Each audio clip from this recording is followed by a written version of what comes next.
Bon, bonjour tout le monde. On continue toujours autour de mécanismes d'autorisation et puis d'authentification autour de Node.js avec notre framework Express. La vidéo d'aujourd'hui, on va la consacrer à notre méthode qui est basée sur les sessions, à savoir l'authentification basée sur les sessions. Comme je vous ai dit au niveau de la dernière vidéo, pour l'authentification qui est basée sur les sessions, donc Node.js utilise les sessions pour stocker les informations d'authentification sur le serveur, pour donner le droit à l'utilisateur de basculer entre les ressources tant qu'il est, si vous les connectez. Et pour ces fins, vous êtes censé installer un module qui porte le nom Express Session. Une fois ce module est créé, vous pouvez manager votre session, vous pouvez gérer le processus d'authentification via le login, le logout, ainsi de suite. Donc l'objectif de cet atelier, c'est vous montrer comment mettre en place ce mécanisme d'authentification qui est basé sur les sessions, tout en utilisant le module en quelque sorte Express Session.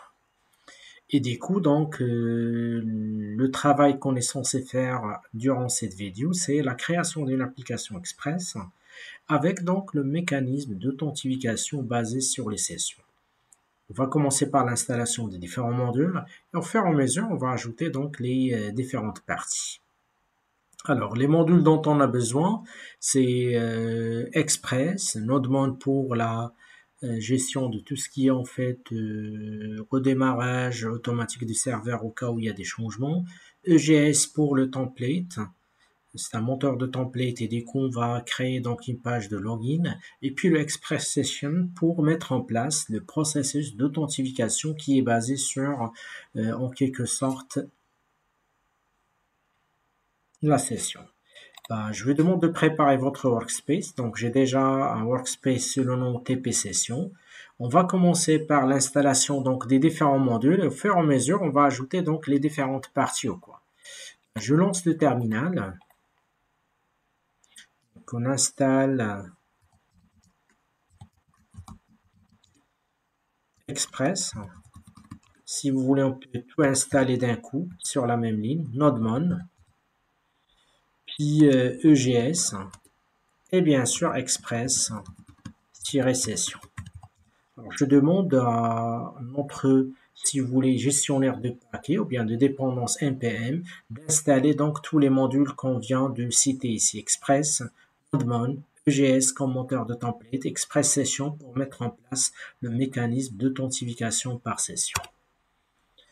Donc, une fois l'installation est effectuée, on est censé avoir les paquets en local sur notre projet. Du coup, on va commencer la mise en place des différentes parties. Donc, il apparaît bien que différents paquets sont déjà mis en place.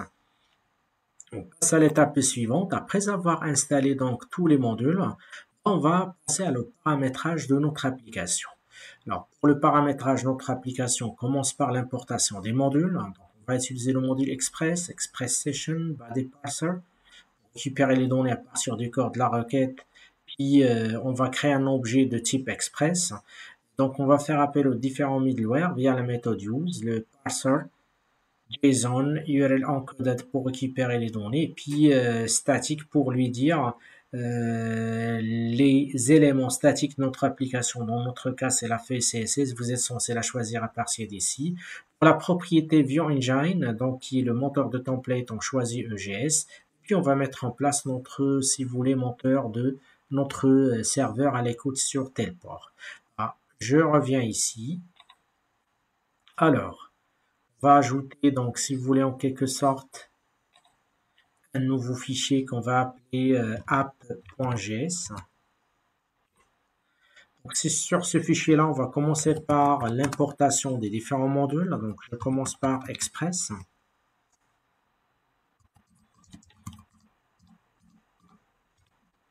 Puis le deuxième module, à savoir Express Session, qu'on va l'appeler Session.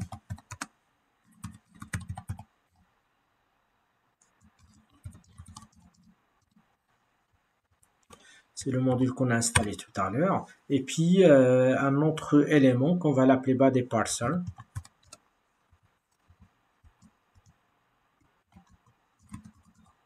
C'est fait appel, quant à lui, à require body parser.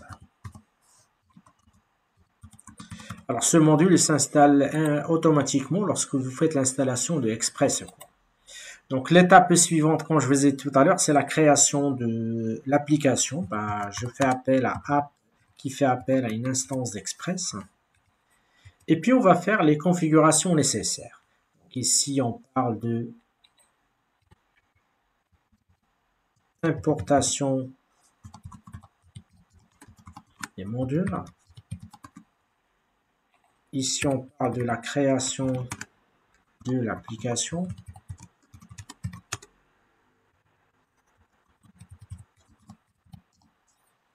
Alors, par la suite, on est censé donc passer à la configuration, donc si vous voulez, des middleware.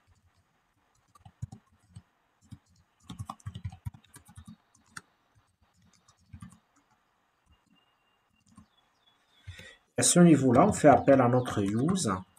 Premièrement, on va commencer par notre body parser. On fait appel à notre URL encoded, qui fait appel, quant à lui, à notre extend. On va la mettre à true. Puis deuxièmement, donc on va faire appel à notre use bodyparser.json pour générer un résultat JSON. Et puis par la suite, on va faire appel à notre, si vous voulez, express statique pour lui dire, voilà, il faut aller chercher donc les éléments statiques sur CSS, images ou d'autres. Pour notre cas, comme je vous ai dit tout à l'heure, ça va être des CSS. À partir donc des dossiers publics qu'on est censé créer par la suite.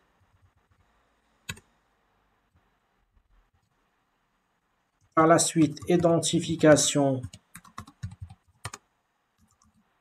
du monteur de template. Pour ce faire, on fait appel à app.set. Donc, view engine, monteur de template. Et là, on va choisir OGS qu'on a installé tout à l'heure. La dernière étape, c'est le démarrage de votre serveur. Bien sûr, pour démarrer notre serveur, on va faire appel à app.listen. On va choisir le port, par exemple 8080. Et avec un callback, on est censé donc afficher tout simplement qu'on est bien connecté au cours.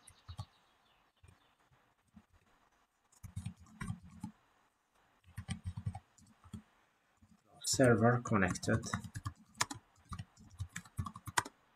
at 8080. Donc voilà la partie concernant le paramétrage. Pour la partie concernant le paramétrage, je vous ai demandé de commencer par l'importation des modules, par la suite la création de l'application, par la suite la configuration du middleware, l'identification du moteur de template, puis se mettre à l'écoute sur un port bien précis. On va tester déjà ce script qu'on vient de développer, et puis on va la customiser au fur et à mesure pour répondre aux besoins de départ qui est la mise en place de l'authentification basée sur la session. Donc je fais appel à npx nodemon puis app.js. Si tout ça se passe bien, il est censé m'afficher un message comme quoi qu'on est connecté. S'il y a un problème, il va générer le message d'air. Donc il apparaît bien qu'on est bien connecté. Sur le navigateur, quand je fais appel à localhost 8080, puisque pour le moment il n'y a aucune route, c'est normal, il nous affiche que cannot get path racine ou bien slash si vous voulez. Donc, le paramétrage de notre application, il est bien mis en place. L'étape suivante, c'est la création de la vue login.egs. Donc, on va créer notre login.egs. Des coups, au niveau de notre application, on va créer deux folders. Donc, le premier folder, on va l'appeler views. Le deuxième, quant à lui, on va l'appeler public. Alors, sur public, vous êtes censé aller chercher donc le bootstrap.min.css. Donc, je vais la mettre à ce niveau-là. Voilà.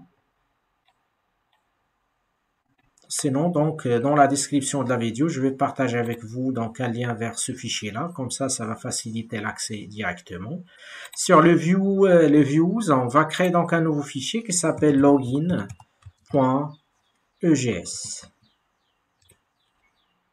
Alors, sur cette partie-là, donc, je vais développer donc le code convenable HTML5. Je rajoute ici donc la balise link. Alors, avec style sheet. Et là, donc, c'est bootstrap.min.css pour l'intégration de la feuille de style. Alors, par la suite, je développe mon formulaire.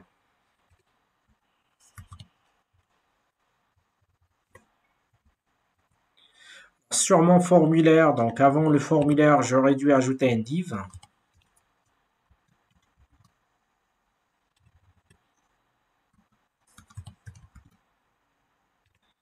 Bien sûr, donc le formulaire, je le mets juste à l'intérieur de ce div. Alors pour le div, donc j'utilise la classe conteneur. Et là, donc j'ajoute les différents éléments de formulaire. Donc on a le login. Je vais utiliser un input.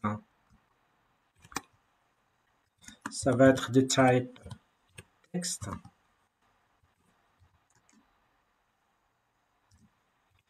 Leur name, ça va être login.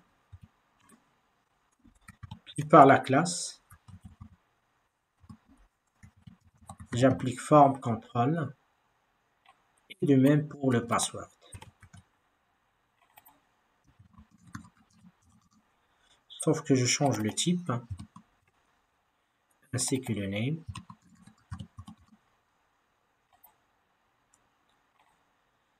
Puis donc un bouton.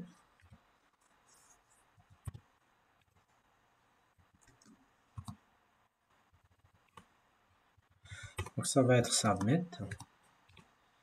Donc c'est connect. Et puis j'applique la classe btn success. Voilà notre formulaire qui porte le nom, si vous voulez, login.egs. Il prend en charge donc la feuille de style que j'avais mis sur public.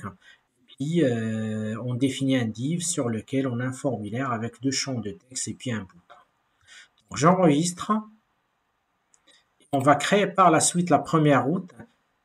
C'est la route concernant avant de passer à la session. Donc on va créer une route pour tester donc déjà l'arrivée à cette page. On va créer la route racine qui nous ramène vers cette page. Sur notre application, je reviens vers app.js. Là, à ce niveau-là, donc définition des routes. Je commence par la route racine. Je fais appel à app.get. Je suis sur la racine, ça va être un slash. Et puis avec un callback sorte de paramètres request response, je définis tout simplement, je lui demande d'aller charger la page login qu'on vient de créer. Du coup, je fais appel à response.render et je lui donne le nom de la page qui est login. J'enregistre. Le serveur il répond bien, il n'y a aucune erreur pour le moment. J'actualise. Là, donc, on se retrouve avec notre, si vous voulez, login et puis password quoi. Je change tout simplement au niveau de bouton. J'aurais dû faire ici connect. Voilà, donc il apparaît bien que notre formulaire, il est là, il est opérationnel. Par la suite, l'étape suivante, puisque comme je vous ai dit au départ, l'objectif c'est la mise en place de mécanismes d'authentification basés sur les sessions. Du coup, l'étape suivante, ça va être la création de la configuration de votre session. Pour ce faire, on va faire appel à notre méthode use de l'application Express. On va faire appel à notre session qui est définie dans l'expression session qu'on a installée tout à l'heure et qui demande des informations suivantes. Donc, secret, c'est le key de sécurité ou bien la clé de sécurité en quelque sorte. Le save, est-ce que vous voulez donc réenregistrer? Ça dépend des situations. Donc, on a mis un false ici. Save in initialized to. Ce sont des propriétés qu'on est censé définir au niveau de notre application, quoi. Donc, du coup, ce qu'on va faire, je reviens vers le app EGS et à ce niveau-là, on va mettre en place configuration de la session. Pour ce faire, je fais appel à app.use, je fais appel à session qui est définie, comme je vous ai dit tout à l'heure, dans le package Express Session. Et à ce niveau-là, je suis censé donc faire appel, sachant que nous, je crois pas qu'on a déjà, donc, puisque là, j'ai déjà donc cette session qu'on a créée tout à l'heure, du coup, je passe directement par lui ou quoi. Donc à ce niveau-là, je dois définir donc les différents paramètres. Je commence par le paramètre secret, qui permet de définir donc la clé de sécurité, si vous voulez, en quelque sorte. Ici, je mets secret key, par exemple, sinon vous pouvez faire le key que vous voulez.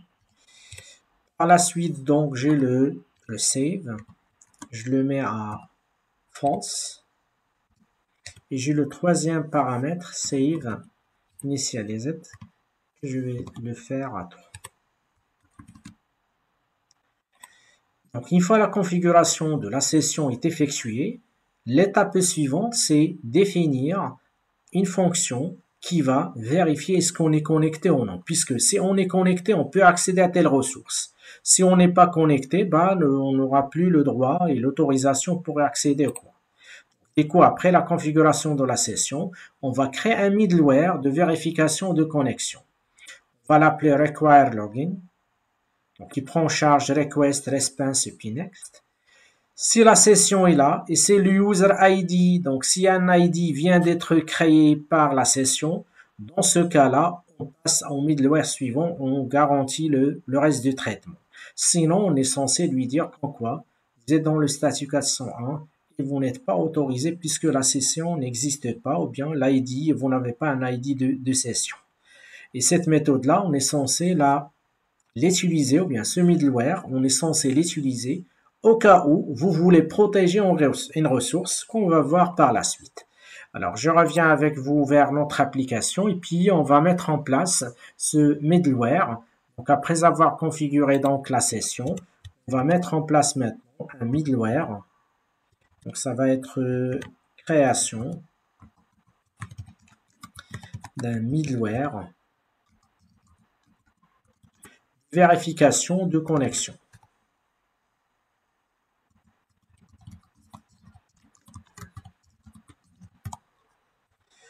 Pour ce faire, on va créer donc une fonction.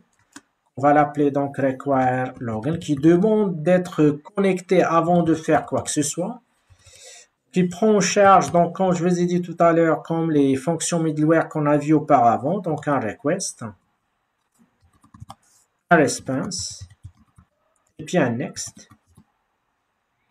Et là, il est censé donc faire la chose suivante. Donc cette fonction, il est censé vérifier est-ce que la session existe, est-ce qu'un ID existe déjà. Donc if request.session and request.session.user ID qu'on est censé donc définir, si vous voulez, qui permet de récupérer donc l'ID de l'utilisateur. Une fois que j'ai enregistré, donc le système me dit qu'il y a une erreur quelque part puisque j'ai pas encore fini le if en question. Si j'ai la session, j'ai le user ID de la session, dans ce cas-là, je suis censé faire la chose suivante. Je passe au reste de traitement, bien au middleware suivant, quoi. Sinon, au cas où il y a un problème, dans ce cas-là, donc je suis censé donc envoyer un statut et puis envoyer un résultat vers le navigateur. Bah, du coup, à ce niveau-là, je fais appel à mon response.statut comme on a vu auparavant. Alors, le statut, ça va être le statut 401. Et puis, je fais appel à ma méthode send qui permet de lui dire que vous n'êtes pas autorisé. Autorisé. Vous n'avez pas donc le droit d'accéder à cet élément. Je crois que le système me signale une exception au niveau donc des accolades. On va voir pourquoi. Alors, mais c'est bon, je crois maintenant c'est bon, puisque tout à l'heure j'ai pas encore fini le développement de la fonction, mais c'est bon. Maintenant, donc il se met à l'écoute. Alors l'essentiel, c'est que cette méthode, il va vérifier la session, il va vérifier est-ce qu'on a un user ID pour cette session-là, est-ce qu'il y a donc une session qui vient d'être créée avec un ID. Si c'est le cas, on va dans la main de continuer l'exécution de middleware, sinon on est censé donc générer le static 401 et puis envoyer donc qu'on est non autorisé à accéder à cette ressource. Donc nous, on a déjà créé la route racine. Maintenant, on va créer 3 autres routes. La première route, c'est la route login. La deuxième route, c'est la route logout. Et la troisième route, c'est la route protected. C'est la route qu'on aimerait bien protéger ou bien la ressource qu'on aimerait bien protéger. On commence par la création de la route de connexion. Pour la route de connexion, on va l'appeler login, qui va se déclencher via la méthode post. Bah, on va, donc, si vous voulez récupérer le body, c'est que ce sont le username, le password. Moi, je l'ai appelé login et puis password. Si le username est égal à user, puisque l'objectif de cette vidéo, c'est vous montrer comment mettre en place le mécanisme de la session, bah, du coup, on va utiliser des données qui sont figées. Sinon, vous pouvez les chercher à partir d'une base de données, à partir du fichier, etc. Donc, on va définir le user ID de la session sur le login. On va envoyer comme quoi que login successful. S'il y a un problème, bah, si le user ou bien le password ne correspond bien à ces valeurs-là, dans ce cas-là, ça va être le statut 401, comme quoi invalide username or password. Donc, on va créer maintenant la route de la connexion et au fur et à mesure, donc, on va mettre en place les autres routes, quoi. Donc, à ce niveau-là, je reviens vers notre application après avoir créé la route racine. Maintenant, c'est la route de la connexion. En se basant sur la template qu'on a créée tout à l'heure, quoi. Donc, du coup, à ce niveau-là, vous êtes censé donc faire la chose suivante. Je fais appel à app. On utilise la méthode post et on échange customiser le formulaire de tout à l'heure. On va l'appeler donc, si vous voulez, login. Prend en charge donc bien sûr les deux paramètres comme toujours, un request et puis un response. À ce niveau-là, donc on va faire le test nécessaire. Premièrement, on va récupérer donc les informations. Donc je déclare const login et password sur laquelle je suis censé récupérer donc request.body. Je récupère le corps de la requête tout en se basant sur les paramètres suivants. Donc je l'ai appelé login et puis password. Par la suite, on va faire le test. Donc, si ce login est égal à tel, si c'est donc à ce niveau-là, donc j'aurais dû faire le test si login égal à user and password égal à password. Donc, si les données fournies par l'utilisateur correspondent bien à ces informations-là, dans ce cas-là, on va donc, si vous voulez, générer un ID pour la session, quoi. Bah, du coup, on va faire appel à notre request.session, pardon, .user ID. Donc, on va lui donner le login comme étant, si vous voulez, ID pour la session, quoi. Par la suite, on est censé, donc avec un response, d'envoyer un résultat comme quoi que la connexion est bien effectuée. Donc, login successful par exemple.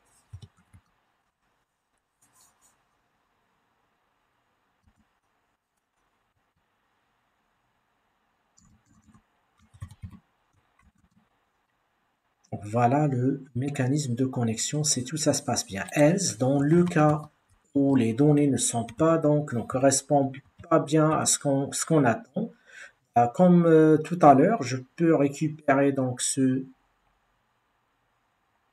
message et on va la customiser selon cette situation. Donc ça va être un 401 et puis on va lui dire qu'en quoi invalide login or password. Pour tester notre, donc si vous voulez path login, on va customiser le login.egs. Je reviens avec vous vers login.egs. Au niveau de formulaire, donc on va choisir la méthode post. Et puis au niveau de l'action, on va choisir l'action login qu'on vient de créer. Donc j'enregistre. J'actualise la page ici. Alors je mets un mot de passe qui ne correspond pas à user IP password. Il me dit qu'en quoi invalide login ou password.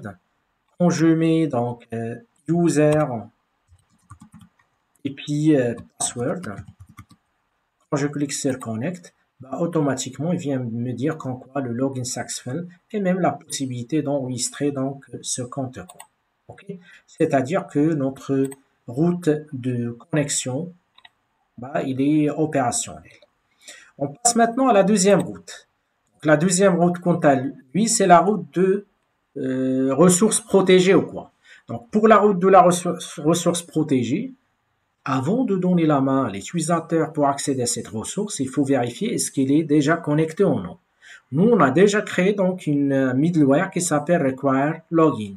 C'est pour ça, donc, pour la route protégée, on est censé avoir donc un require login. OK. Avec donc, si vous voulez, on demande au système de faire appel à ce middleware. Ce middleware, il va vérifier si on n'est pas connecté, il va donner un message, il va s'arrêter. Si on est connecté, il nous donne suite à notre exécution. Du coup, il va nous générer donc, il va nous afficher le session ID ainsi qu'un message donc en quoi qu'on est bien connecté au quoi. Ce qu'on va faire alors par la suite, je rajoute donc la route protégée si vous voulez à ce niveau-là.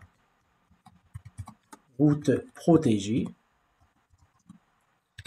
On va faire appel à notre app.get. On va l'appeler donc protected. On a donc le request et puis le response. Et ce qu'il faut retenir, c'est que avant de faire ça, on va faire appel à notre middleware qu'on les a appelés require login, qui va vérifier est-ce que l'utilisateur est déjà connecté. S'il n'est pas connecté, il va donner un message d'erreur comme quoi on n'a pas l'autorisation d'accéder. Sinon, il nous donne suite à l'exécution. Donc, on fait appel à notre response.send. Et là, donc, on est censé lui dire qu'en quoi que user, on fait appel à donc request.session.userid is connected par exemple. On va vérifier cette URL. Du coup, j'actualise le système. Je fais appel à cette @protected. Je lui demande de remarquer qu'il me donne que je suis pas autorisé puisqu'il n'y a pas donc, elle n'a pas trouvé la session. Du coup, ce que j'aurais dû faire alors, je fais appel à ma racine, je me log avec donc user puis password. Alors là, je suis sûr que je suis logué. Une fois que je fais appel maintenant à protected, vous allez voir qu'il va me dire que user est connecté puisqu'il a trouvé la connexion et du coup, il m'a donné la ressource et il apparaît bien que le mécanisme il est bien opérationnel. La dernière route qu'on va mettre en place, c'est la route de déconnexion. C'est-à-dire là, ce qu'on va faire, c'est que on va détruire la session. Et pour ce faire, donc on va créer une nouvelle route qui s'appelle le logout, qui fait appel à la méthode destroy dans notre session, qui va donc nous afficher qu'on n'est plus connecté au quoi. Alors, je reviens vers les routes. J'ajoute une dernière route. Route de déconnexion. Je fais appel à app.get. On va l'appeler donc, si vous voulez, en quelque sorte, le logout. Je fais appel à request et puis response comme toujours. Et à ce niveau-là, donc je fais appel à request.session.destroy qui permet donc de détruire la session. Et par la suite, je fais appel à mon response. Si vous voulez send user disconnected par exemple. Donc, on va vérifier maintenant les différentes routes. Je me mets sur la racine. Quand je tape protected, j'ai plus le droit puisque je suis plus connecté. Je me connecte avec donc user puis le mot de passe password. Alors là, je suis connecté. Je peux faire appel à protected. Il me dit qu'en quoi que vous êtes connecté. Je fais appel maintenant à logout. Je fais appel à logout que je viens de créer. Il va me dire que l'user est disconnected. On va vérifier pour s'assurer que ça se passe bien. Est-ce qu'on a toujours le droit d'accéder à notre ressource protégée? Vous allez voir quand j'accède, il va me dire que on n'a pas l'autorisation d'accéder. Du coup, on arrive à mettre en place le mécanisme de l'authentification qui est basé sur la session en cours. Bien sûr, pour compléter votre application, vous êtes censé donc mettre en œuvre des mécanismes de sécurité de plus, comme la validation de données, la lecture des données à partir d'une base de données, la protection contre les attaques par force brute, ainsi de suite. Donc, l'objectif de cette vidéo, c'est surtout vous montrer comment vous pouvez mettre en place ce mécanisme d'authentification qui est basé sur la session. Si vous avez des questions, n'hésitez pas de les poster donc en dessous de la vidéo. Je vous remercie et à la prochaine.